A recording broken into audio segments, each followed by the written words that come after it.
Salam sejahtera murid-murid. Hari ini tiba masanya untuk kita belajar aspek struktural berkaitan dengan watak dan pewatakan tokoh wanita di dalam buku Sulalatu Salatin Sejarah Melayu. Okey, dalam bahagian ini terdapat beberapa tokoh penting iaitu terdiri daripada golongan wanita yang mempunyai watak dan pewatakan yang menarik, iaitu Tun Teja, Tun Fatimah dan Tun Kudu. Okey, rakan cikgu seterusnya akan mulakan penerangan dengan Tun Teja. Fokus ya.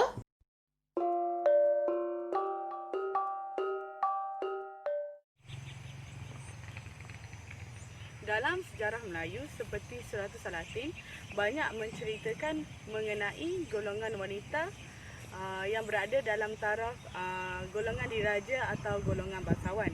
Hari ini saya akan menceritakan mengenai Tun Teja. Okey, siapakah Tun Teja? Tun Teja merupakan anak perempuan kepada Bendahara Sri Amadiraja Negeri Pahang. Tun Teja juga merupakan seorang tunangan kepada Sultan Pahang pada zaman itu, iaitu Sultan Abdul Jalil Shah. Okey, dalam Sulalatu Salatin juga menceritakan mengenai kecantikan Tun Teja.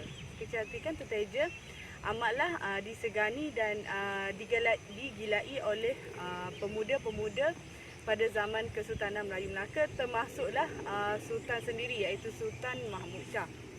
Sultan Mahmud Shah amat menginginkan Tun Teja menjadi permaisuri hatinya, walaupun baginda mengetahui bahawa Tun Teja merupakan tunang kepada Sultan Jalil Shah. Oleh sebab itu, baginda telah menjuruh sesiapa sahaja penduduk Melaka pada masa itu untuk membawa Tun Teja daripada Pahang ke Melaka untuk dijadikan permaisuri hatinya.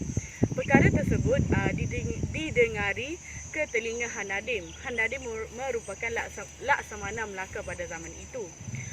Han Nadim berasa kecewa dengan dirinya yang tidak mampu membawa balik kain yang dipesan oleh Sultan Melaka kerana kejadian ribut yang menimpa pada kapalnya yang menyebabkan kain tersebut hanyut di bawah air. Berita tersebut kedengaran ke telinga Han Nadim. Oleh itu, Han Nadim telah berhasrat untuk membawa Tun Teja menghadap Sultan Mahmud Shah untuk dijadikan permaisurinya sebagai alat tebusan kesalahan yang dilakukan, iaitu tidak berjaya membawa pulang kain-kain yang dipesan oleh baginda Sultan. Han Nadim telah menggunakan tipu muslihat atau tipu daya untuk membawa pulang Tun Teja daripada Pahang ke Melaka untuk dijadikan permaisuri hati baginda Sultan. Han Nadim turut menggunakan dan mengupas seorang pelulut untuk menggunakan Tun Teja agar dia memudahkan kerjanya untuk membawa lari Tun Teja ke negeri Melaka. Dapat lihat di sini bahawa wanita-wanita golongan bangsawan ataupun golongan diraja pada zaman Kesultanan Melayu Melaka dijadikan alat tebusan kesalahan oleh golongan-golongan bangsawan untuk menunjukkan taat setianya kepada raja. Okey, bagaimana? Hebat bukan Tun Teja? Okey, seterusnya rakan cikgu akan menerangkan berkaitan dengan watak dan pewatakan Tun Fatimah yang merupakan watak penting ya dalam Sulalatu Salatin.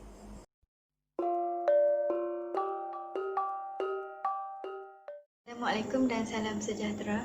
Nama saya Siti Rohani binti Cik dengan nombor matrik D207101078675. Baiklah, saya akan menerangkan peranan wanita dalam Sulalatu Salatin.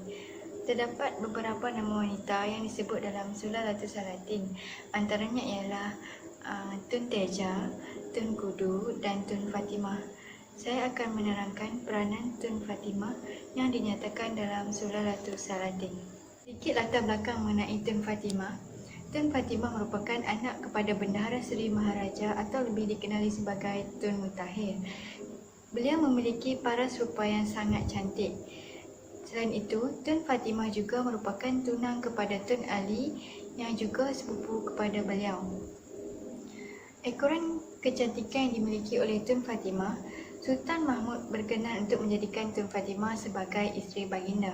Namun berdemikian, hasrat Sultan Mahmud tidak kesampaian kerana Tun Fatimah telah pun ditunangkan dengan Tun Ali. Akibat termakan hasutan dan fitnah yang dicipta oleh Raja Mandela, Sultan Mahmud bertindak membunuh kesemua ahli keluarga Tun Fatimah kecuali Tun Fatimah seorang. Hal ini demikian kerana Raja Mandela mendakwa bahawa Bendahara Tun Mutahir ingin merampas tahta kerajaan Sultan Mahmud. Ekoran daripada pembunuhan tersebut, Tun Fatimah menyimpan dendam terhadap Sultan. Beliau tidak menginginkan untuk melahirkan zuriat Sultan Mahmud. Hal ini demikian kerana beliau beranggapan bahawa Sultan Mahmud telah pun memiliki zuriatnya yang tersendiri. Antara peranan Tun Fatimah ialah beliau diangkat menjadi Paduka Seri Permaisuri. Selain itu, Tun Fatimah juga mahir dalam ilmu persilatan, pandai bermain senjata seperti keris dan tombak. Peranan Tun Fatimah yang lain ialah beliau berjaya menuntut bela ke atas kematian ahli keluarganya. Di samping itu, Tun Fatimah juga melahirkan 4 orang cahaya mata di mana salah seorang cahaya mata beliau dilantik menjadi Sultan di Johor, iaitu Sultan Alauddin Riayat Shah II yang memerintah Johor selama 36 tahun. Tun Fatimah juga dianggap sebagai seorang wanita yang sangat sabar dan teguh dalam membuat sebarang keputusan. Hal ini demikian kerana beliau bertekad untuk tidak melahirkan zuriat Sultan Mahmud, ekoran perasaan dendam yang tersimpan lama di dalam hati. Beliau melakukan protes tersebut kerana beliau beranggapan bahawa Sultan Mahmud telah memiliki zuriatnya yang tersendiri, iaitu Raja Ahmad. Selain itu, Tun Fatimah juga mempunyai perasaan atau egonya yang sangat susah untuk ditafsir, ekoran pendapat ataupun dendam yang telah lama tersimpan. Okey murid-murid, seterusnya kita akan ke penerangan berkaitan dengan watak dan pewatakan Tun Kudu.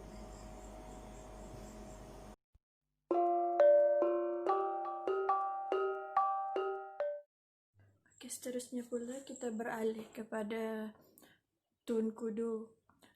Sejarah Melayu telah menceritakan banyak riwayat tentang wanita daripada keluarga diraja atau golongan bangsawan.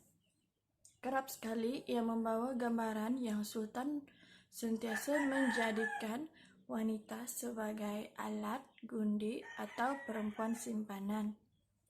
Tun Kudu misalnya dijadikan alat untuk kepentingan politik. Beliau merupakan anak kepada Bendahara Seri Wak Raja dan Permaisuri kepada Sultan Muzaffar Shah yang memerintah Melaka sejak 1446 sehingga 1459.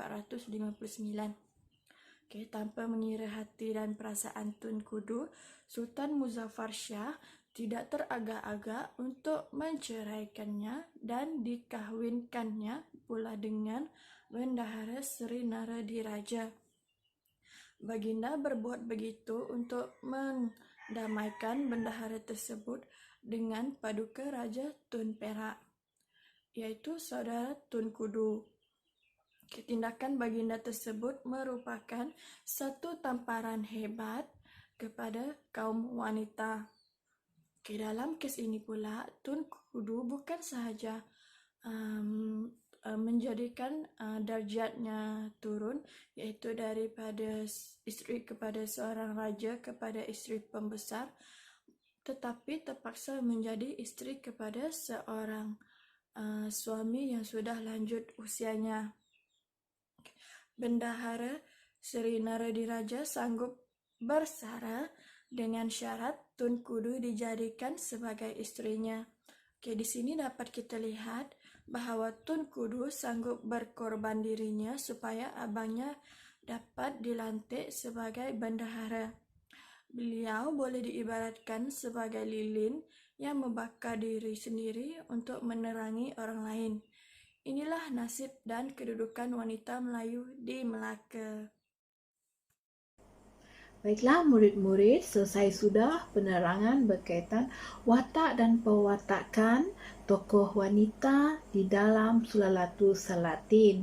Namun, suka saya ingatkan, selain daripada Tun Teja, Tun Kudu dan Tun Fatimah, terdapat juga watak penting yang berkaitan dengan wanita, iaitu Puteri Gunung Ledang, di mana Puteri Gunung Ledang berjaya menolak pinangan Sultan dengan kebijaksanaannya melalui meletakkan syarat-syarat yang sukar untuk ditunaikan oleh Sultan. Baiklah murid-murid, selesai sudah penerangan berkaitan salah satu aspek struktural iaitu watak dan pewatakan yang terdapat dalam buku Sulalatus Salatin. Sampai ketemu lagi untuk kelas seterusnya dengan aspek struktural yang lain. Bye!